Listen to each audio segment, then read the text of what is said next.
ദൈവതിരുനാമത്തിന് മഹത്വമുണ്ടാവട്ടെ. Bible reading പ്രോഗ്രാമിൽ സംബന്ധിക്കുന്ന ഏവരെയും കർത്തൃനാമത്തിൽ സ്നേഹവന്ദനം അറിയിക്കുന്നു. 1 ശമൂവേൽ 16-ാം അധ്യായം നമ്മളിന്ന് വായിക്കുന്നു. 15-ാം അധ്യായത്തിൽ ശൗലിനെ യഹോവയായ ദൈവം തള്ളി അവനിൽ നിന്ന് ദൈവത്തിൻ്റെ ആത്മാവ് നഷ്ടപ്പെടുന്ന സാഹചര്യം നമ്മൾ കണ്ടു. അതിനുശേഷം ഒരാളെ ഇസ്രായേലിൻ്റെ രാജാവായി തിരഞ്ഞെടുക്കുവാൻ ദൈവം ആഗ്രഹിക്കുന്നു. ദൈവത്തിൻ്റെ ഹൃദയത്തോട് ചേർന്ന് നിൽക്കുന്ന ആളിനെയാണ് ദൈവം അന്വേഷിക്കുന്നത്. ദൈവം ശമൂവേലിനോട് പറയുന്നു,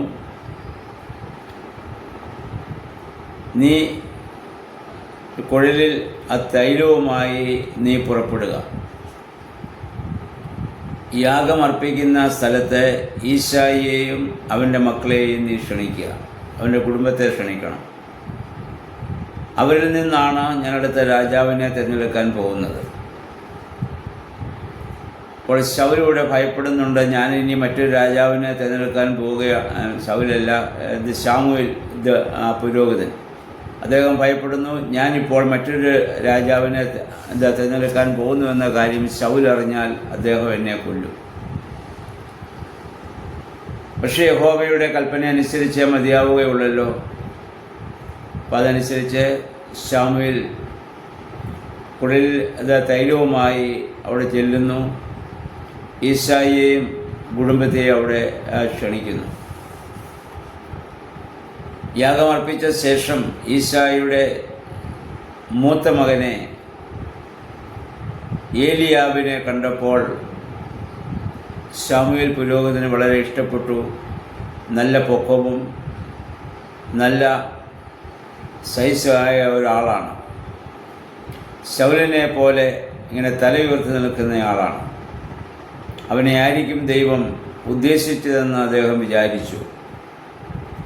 അപ്പോൾ അവൻ്റെ മേൽ തൈലമൊഴിക്കാൻ ഒരുങ്ങുമ്പോൾ യഹോവയായ ദൈവം പറഞ്ഞു, അവൻ്റെ ആകാരവടിവോ മറ്റൊന്നും നീ നോക്കാൻ പാടില്ല.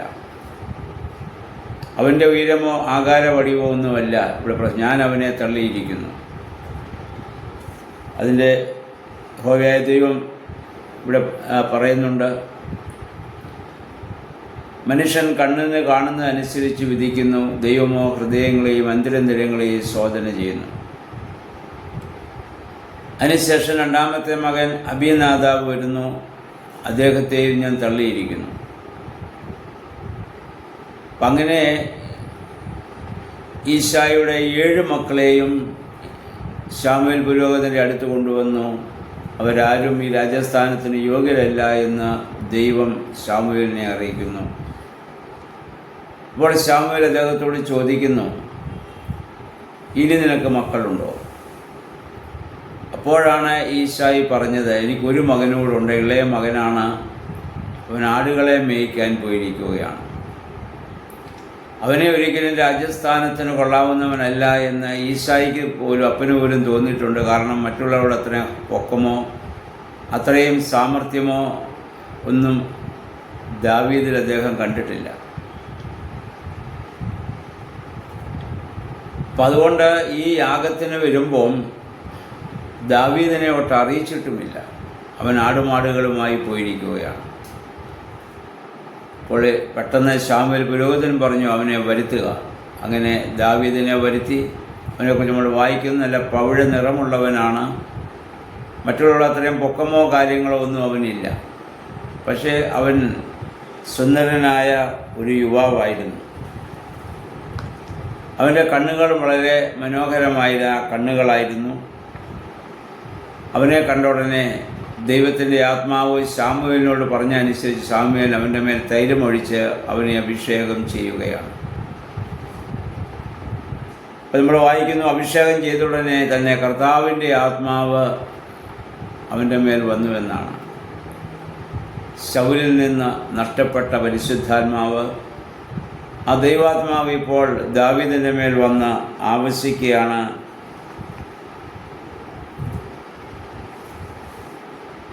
അങ്ങനെ അവൻ രാജാവായി അഭിഷേകം ഇവിടെ ചെയ്യപ്പെടുകയാണ്. അതിൻ്റെ പിന്നീട് നമ്മൾ വായിക്കുന്നു, ശൗലിൻ്റെ മേൽ ദുരാത്മാവ് വന്ന് കയറുകയാണ്. ഒരിക്കൽ അവനെ പരിശുദ്ധാത്മാവാണ് അവനെ വഴി നടത്തിയത്. ഫെലിസ്ത്യരെയൊക്കെ അവൻ യുദ്ധത്തിൽ തോൽപ്പിക്കുവാൻ തക്കവണ്ണം ശക്തനായി തീർന്നവനാണ്. ദൈവാത്മാവ് നഷ്ടപ്പെടുന്ന സ്ഥലത്ത് അശുദ്ധാത്മാവ് വന്ന് പ്രവേശിക്കും. എന്നിലും നിങ്ങളിലും ദൈവത്തിൻ്റെ ആത്മാവുണ്ട്. ആത്മാവ് നമുക്ക് നഷ്ടപ്പെട്ടാൽ ആ സ്ഥലത്ത് അശുദ്ധാത്മാവ് വന്ന് കയറുകയും നമ്മളെ പീഡിപ്പിക്കുകയും ചെയ്യും. അശുദ്ധാത്മാവ് വന്നതോടുകൂടി ശൗല് വളരെ അസ്വസ്ഥനാവുകയാണ്. അവന് ശാരീരികവും മാനസികവുമായ സമ്മർദ്ദങ്ങളും ഒരു സ്വസ്ഥതയില്ലാത്ത അനുഭവം ഉണ്ടാവുകയാണ്. അപ്പോഴാണ് അവൻ്റെ ദാസന്മാർ പറഞ്ഞു, കിന്നരം വായിക്കുന്ന ആരെങ്കിലും ഉണ്ടെങ്കിൽ അവരെ കൊണ്ടുവരിക. അപ്പം അങ്ങനെ അന്വേഷിച്ചപ്പോഴാണ് ദാവീദ് എന്ന് പറയുന്ന ഒരു ബാലനുണ്ട്, ഒരു യുവാവുണ്ട്. അവൻ കിന്നരം വായിക്കുന്നവനാണ്. കിന്നരം വായിക്കുക എന്ന് പറഞ്ഞാൽ സങ്കീർത്തനങ്ങൾ പാടുക എന്നാണ് അർത്ഥം. ദാവീദിൻ്റെ ജീവിത രീതി, അവൻ ചെറുപ്പം മുതലേ യഹോവയെ സ്തുതിച്ചുകൊണ്ട് സങ്കീർത്തനങ്ങളൊക്കെ പാടിക്കൊണ്ടു പോകുന്ന മനുഷ്യനാണ്. അപ്പം അങ്ങനെ അവന് കിന്നരം വായിക്കാൻ അറിയാം. അവനെയും കൊണ്ട് വന്നു ശൗലിൻ്റെ അടുക്കൽ അവനെ കൊണ്ടുവരുന്നു. അവൻ കിന്നരം വായിക്കുമ്പോൾ ശൗലിന് ആശ്വാസം ലഭിക്കുമെന്ന് നമ്മൾ വായിക്കുന്നുണ്ട്. നമ്മുടെയും ജീവിതത്തിൽ പ്രതിസന്ധി ഘട്ടങ്ങൾ വരുമ്പോൾ നമ്മൾ വേദപുസ്തകം വായിക്കുകയും ധ്യാനിക്കുകയും ചെയ്യുന്നു. സങ്കീർത്തനങ്ങൾ യഹോവയ്ക്കുള്ള സ്തുതിയാണല്ലോ. അത് വായിക്കുകയും ധ്യാനിക്കുകയും പാടുകയും ചെയ്യുമ്പോൾ വലിയ ആശ്വാസം നമുക്കും ലഭിക്കും. ഇതാണ് ശൗലിന് ഇവിടെ ഇപ്പോൾ സംഭവിക്കുന്നത്. ദാവീദ് കിന്നരം വായിക്കുമ്പോൾ ആശ്വാസം ലഭിക്കും, അല്ലാത്തപ്പോൾ അദ്ദേഹം അസ്വസ്ഥനാവുകയാണ്. പ്രിയമുള്ളവരെ, ഇതിന് ദൈവം ദാവീദിനെ തിരഞ്ഞെടുക്കാനുള്ള കാരണം, അവൻ തൻ്റെ ജോലിയിൽ ആത്മാർത്ഥയും സത്യസന്ധതയും നീതിബോധമുള്ളവനാണ്. ആടിനെ മേയിച്ചുകൊണ്ടിരിക്കുന്നിടത്താണ് നിന്നാണ് ദൈവം അവനെ രാജാവായി വിളിച്ചുകൊണ്ടുവരുന്നത്. കർത്താവ് ശിഷ്യന്മാരെ വിളിച്ചതും അവരോരോ ജോലിയിൽ ഏർപ്പെട്ടുകൊണ്ടിരുന്നപ്പോഴാണ്. മീൻ പിടിക്കുന്ന അവസ്ഥയിൽ വല നന്നാക്കുന്ന സാഹചര്യത്തിൽ ചുങ്കസ്ഥലത്തിരിക്കുന്ന സ്ഥലത്ത് അങ്ങനെയുള്ളതായ ഓരോ ജോലികൾ ഏർപ്പെട്ടുകൊണ്ടിരിക്കുമ്പോഴാണ് ദൈവം വിളിച്ചത്, അല്ലാതെ അവർ പ്രാർത്ഥിച്ചുകൊണ്ടിരിക്കുമ്പോഴല്ല. ദൈവം നോക്കുന്നത് ഓരോ പ്രവൃത്തിയിലുമുള്ള ആത്മാർത്ഥതയും സത്യസന്ധതയും നീതിബോധവും അതിനോട് ചെയ്യുന്നതായ നമ്മുടെ കഠിനമായ പരിശ്രമമുള്ളവനെയാണ് ദൈവത്തിന് ആവശ്യം. ആത്മീയ മേഖലയിലും ദൈവം ഇത് തന്നെയാണ് നമ്മിൽ നിന്ന് ആഗ്രഹിക്കുന്നത്. അലസന്മാരെ ദൈവരാജ്യത്തിന് ആവശ്യമില്ല. അലസത എന്നുള്ളത് പൈശാചികമായ ഒരു അനുഭവമാണ്. ഉത്സാഹികളായിരിക്കുക, ഉണർവുള്ളവരായിരിക്കുക. കർത്താവ് ഇപ്പോഴും പറയുന്നില്ലേ, കർത്താവിൻ്റെ രണ്ടാമത്തെ വരവിനെക്കുറിച്ച് പറഞ്ഞപ്പോഴും പറഞ്ഞു, നിങ്ങൾ ഉണർവുള്ളവരായിരിക്കുക, ബി അലേർട്ട്. ആ ഒരു മനോഭാവത്തോടായിരിക്കും. അപ്പോഴാണ് ദൈവത്തിൻ്റെ വിളി നമുക്കുണ്ടാവുക.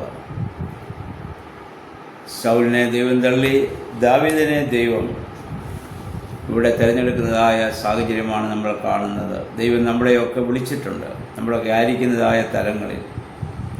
അവിടെ നമ്മൾ അലസരായിട്ടും അത് നമ്മൾ ദുർവിനിയോഗം ചെയ്താൽ ശൗലിന് സംഭവിച്ചത് തന്നെ നമുക്ക് സംഭവിക്കും. ദൈവാത്മാവ് നമ്മിൽ നിന്ന് നഷ്ടപ്പെട്ടു പോകും. അത് നഷ്ടപ്പെടാതെ ജീവിക്കുവാൻ ദൈവമേ, പരിശുദ്ധാത്മാവെ, ഞങ്ങളെ വിട്ടുപോകരുതേ. എപ്പോഴും ഞങ്ങളെ അവിടുന്ന് പ്രേരിപ്പിച്ചുകൊണ്ടും ഞങ്ങളിൽ പ്രവർത്തിച്ചുകൊണ്ടിരിക്കണമേ നമുക്ക് പ്രാർത്ഥിക്കാം. ദൈവം അതിന് നമ്മെ സഹായിക്കുമാറാകട്ടെ.